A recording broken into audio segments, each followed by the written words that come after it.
Jay-Z didn't just walk away from Roc-A-Fella, he elevated past it.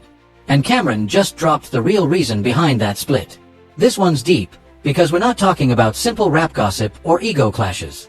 We're talking power, money, and the end of a brotherhood that once ruled hip-hop. Yeah, unless Jay feels like being nostalgic or whatever, you're gonna see those hats that you wear.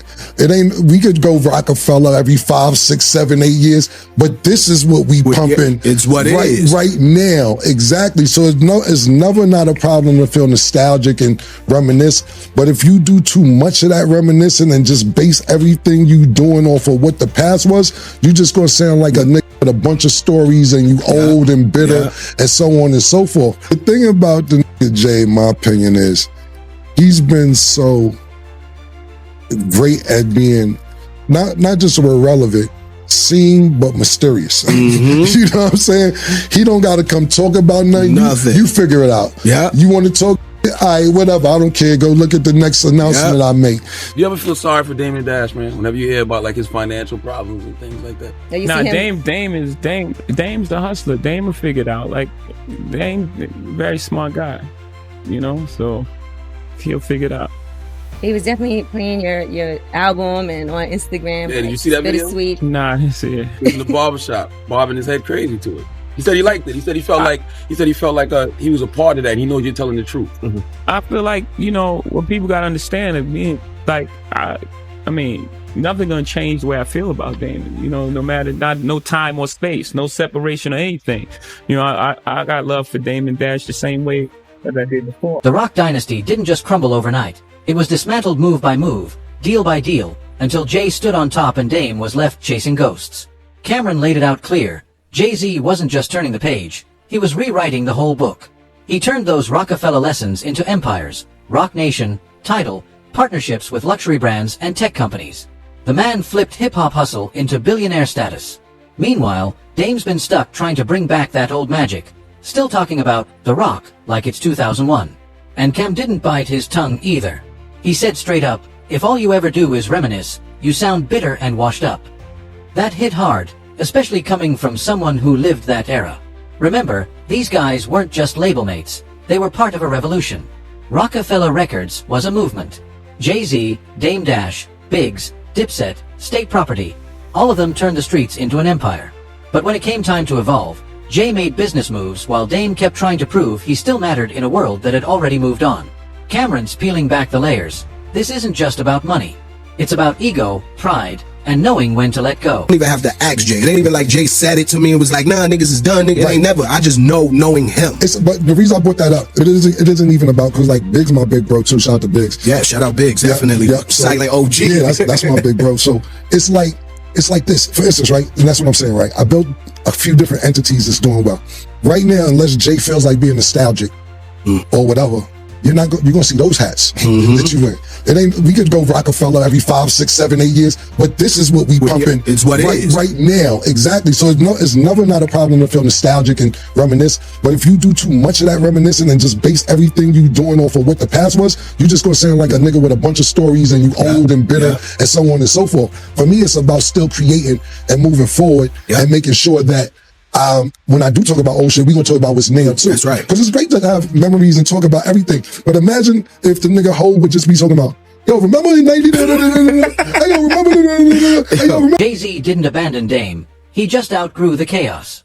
And what Cam's revealing now shows why their friendship could never survive the business they built together. Now, before I roll the clip, make sure you hit that like button, drop your thoughts in the comments, and subscribe. Let's dive straight into it. Camron didn't even need to say Dame Dash's name. Everyone instantly knew who he was throwing shade at. The second he said, living in the past makes you sound bitter, it was like a shot fired straight through hip-hop history. Because let's be real, anybody who lived through the Roc-A-Fella era knows exactly who that was aimed at. That line didn't just hit the industry, it hit life itself. See, what Cam was really saying is that growth separates the legends from the lost. Jay-Z didn't waste his time clinging to old moments. He reinvented himself every single time the game changed. I think in the beginning it's about you and your circle. Okay. Right? You take your circle, you got the people that grind with you every day and share your dreams and slept on the floor with you, and you know, and then you make it out. And then you look and he's like, okay, what else? right? What else? Like, how else can I be of service? You achieve these goals that you thought were, you know, unattainable in the beginning, and you achieve them. And then you look around and you say, okay, how can we duplicate this? The reason we created Roc Nation was to be able to say, okay, this is all the information we gathered. Here it is, Rihanna. Here it is, Kanye, you know, whomever, right? Like, and just like, here's the information. So if we achieve those goals at 36, you do it at 26. From Roc-A-Fella to Roc Nation, from dropping bars in the booth to negotiating billion-dollar partnerships with tech companies, liquor brands, and art moguls, he flipped rap into royalty. He didn't just make music, he turned culture into currency. But let's give Dame his due. He's not some washed-up figure sitting in the shadows. Dame's been grinding non-stop, films, his own streaming service, merch, independent ventures. That hustler DNA never left him. The real issue is how the world hears him. Every time Jay-Z's name comes up, Dame's energy feels raw, emotional, even, and that makes people read it as bitterness instead of truth. And let's not ignore the elephant in the room. The old stories about how Jay allegedly snaked Dame out of multi-million-dollar Roc-A-Fella deals. What about that? But this is what I got going on today. I just sold the company for $480 million. That's a you fact. get what I'm saying? That's what it's about. He's not wearing Roc-A-Fella hats every day. He's not, you know what I'm saying? He's moved on. And to me, that's what it's really about. I love to reminisce and love to have fun. But if that's all we talking about, and I can't do it. yeah, I can't do it. No, I feel you, bro. It's the same with the Roc-A-Fella shit. I'll be on that. They be like, yo, let's do the Roc-A-Fella shows. And it's like, bro, I can't do that. It's no more Roc-A-Fella. Right, exactly. Like, it's just like, what we doing? It don't even make no sense. Right. The book gonna be serious. They've been asking me to write a book forever, but I keep telling them Jay's still active. He gotta go away. Far away. Because he gonna snipe me if I put all this stories. You know what's crazy? You know what's crazy? It's like, and I know it's two different age guys. My man Sugar Dugger, and I'm not comparing myself to Jay-Z neither. When I just be like, he's like 35, 36. So when I be home chilling, like, yo, it's over. Nah, it ain't over, nigga. Nah, don't start trying to get over on me, nigga. We going out tonight, get some nigga. Whether that's fact or folklore, it's part of why the public still looks at Dame like he's stuck on the betrayal. It's not that he's living in the past. It's that the past keeps getting thrown back in his face. That's the sad irony. One built an empire by moving forward. The other keeps getting dragged backward by his own legacy. The message Camron sent wasn't just a jab. It was a wake-up call to anyone holding on to what's already gone. This is exactly where the whole clash of perception comes into play. The battle between silence and spotlight. Jay-Z mastered the art of moving in silence, letting his next chess move speak for him. Meanwhile, Dame Dash is all about saying it loud, unfiltered, straight from the heart, no sugarcoating. That's why Camron's words hit so deep. He wasn't just calling out Dame. He was speaking to anyone who's too busy replaying old wars instead of chasing new wins. How did it go left? It didn't go left. Okay, it didn't go left. Why you think it went left? Hold on. What are you talking about? Roc-A-Fella? Roc-A-Fella. I'll go it. The perception of why Roc-A-Fella ended is different. You're aware of this. It's because Jay did what he did. He didn't want to pay $3. He made a move on his friends. It is what it is, bro. I don't want to talk about it. No. All I'm saying is the perception of why Roc-A-Fella ended is not that Dame Dash wanted to move on and do something different. That's not, I believe you, that's not the perception. Who cares? But you're aware of that. And sometimes you got to Machiavelli yourself to be left alone. Let's not twist it. Dame's no slouch. The man has built plenty since the Roc-A-Fella breakup. Movies, independent labels, a streaming platform, fashion collabs. He's been hustling on 10. The problem?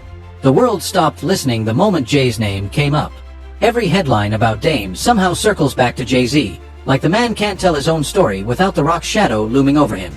Now Jay-Z, on the other hand, that man's mystery personified. He never claps back, never spills tea, never even hints at the drama. One day you blink, and boom, he's dropping another multi-million-dollar move, a business merger, a new art collection, another record-breaking tour. I understand where you're coming from, but I ain't gonna hold you. It was a great offer. I'm gonna grab the bread. Yeah, I hope that man, bro, I've been trying to get, he ain't gonna do no book. He ain't gonna even let me do the movie. You kidding me? The thing about the nigga Jay, in my opinion, is he's been so great at being not just irrelevant, seen but mysterious. You know what I'm saying? He don't gotta come talk about nothing. You figure it out. You want to talk shit? All right, whatever. I don't care. Go look at the next announcement I make. So it's always a mystique, and a mysteriousness behind him, but it ain't like you don't see him. No, that's a fact. He ain't outspoken like that. Right. Like that's another thing. Like I ain't gonna front Cam. Nigga fuck with you be on the ass. Like I just seen you had little drama. This nigga making 100 rap songs about you, man. It's like damn. Yo, bro. Like I swear to God, I don't be wanting no problems with nobody. But what I will say is, just leave me alone. Please, please. Just leave me alone. Word. The homie made a bunch of rap songs. Nigga sent it to me. I'm like, oh man, this is different. Jay doesn't respond to noise. He drowns it out with success.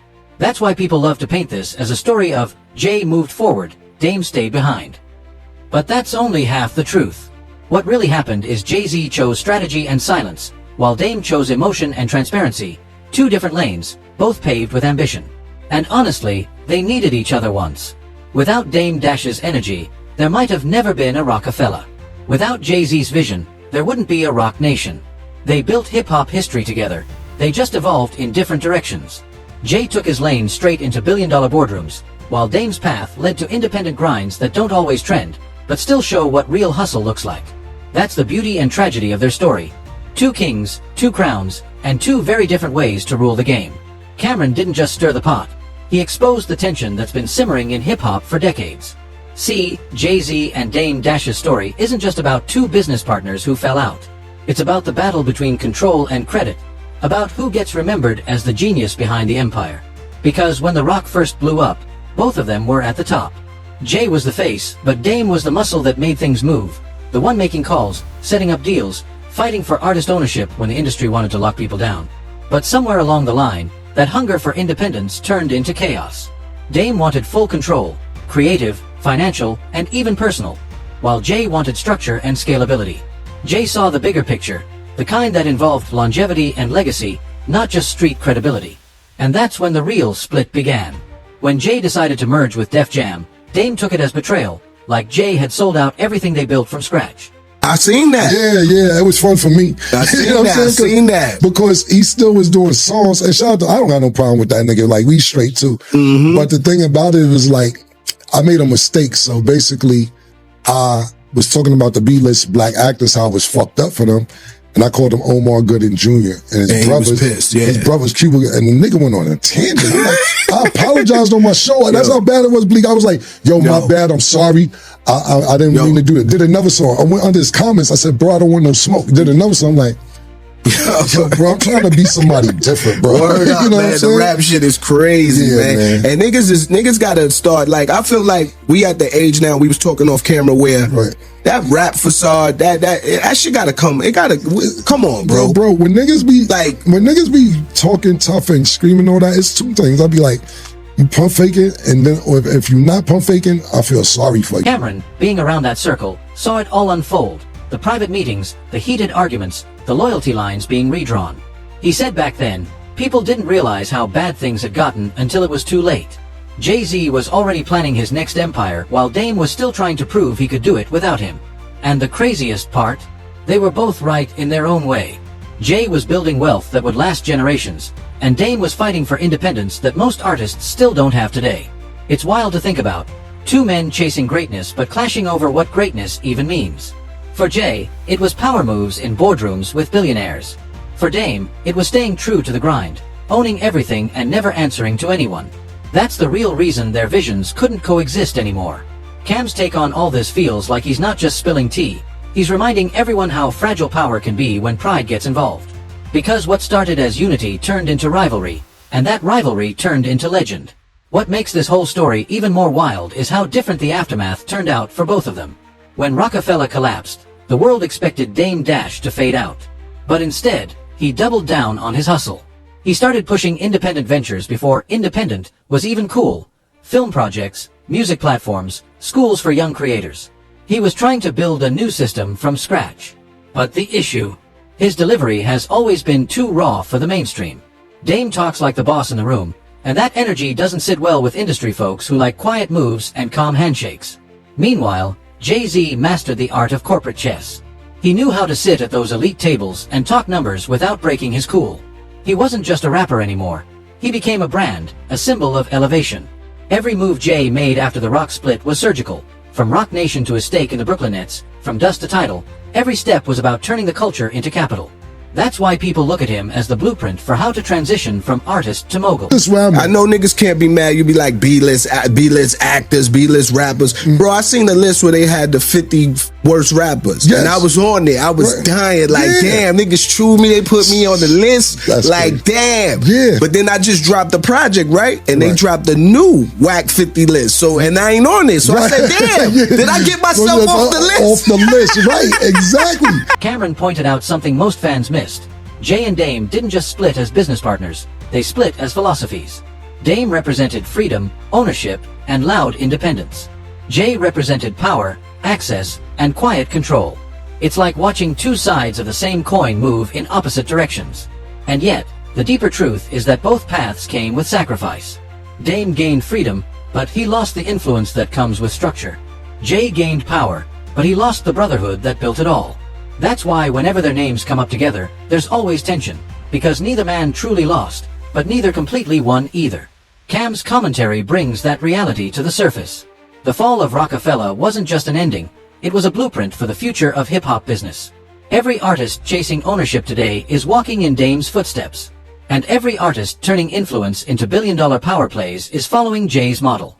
Their fallout didn't kill the dream, it split it into two different legacies that still shape the game today. So when Camron dropped that message about moving forward, it wasn't a diss, it was a reality check. He wasn't coming for Dame Dash's legacy, he was calling out a mindset that holds way too many people back. Because let's be honest, nostalgia feels good, but it doesn't pay the bills or build empires. You can't live off what you used to be, the world only respects what you're doing right now. Cam's message hit different because he's lived both sides. He knows what it's like to build history and also to get left behind by time. And in a world where social media loves drama more than progress, his words cut through the noise. Growth is everything. He's saying, don't just talk about what you built back then, show what you're building today. That's how you stay relevant. That's how you keep winning. But here's the real question. Has the world been too hard on Dame Dash just because of how he speaks on Jay-Z? Or is it that his truth makes people uncomfortable? Because when Dame talks, it's raw, it's emotional, and sometimes it hits too close to home for folks who chose comfort over independence. And yet, that passion is what made Roc-A-Fella what it was in the first place. Camron's take wasn't about picking sides, it was about shining light on a truth that every hustler, every dreamer, needs to hear. Evolution is survival. If you're still replaying the past, you're missing the moves happening right in front of you. Jay-Z turned lessons into legacy, and Dame turned pain into purpose. Both are examples of what happens when you refuse to quit, even when the world's watching. So, what do you think? Is Camron right? Does reminiscing too much make you look stuck, even when you're still out here grinding? Drop your thoughts in the comments, hit that like, share, and subscribe so you don't miss a single drop of this celebrity drama. And don't go anywhere. Click the next video popping up on your screen for more wild stories and untold truths from the world of hip-hop power plays. See you in the next one.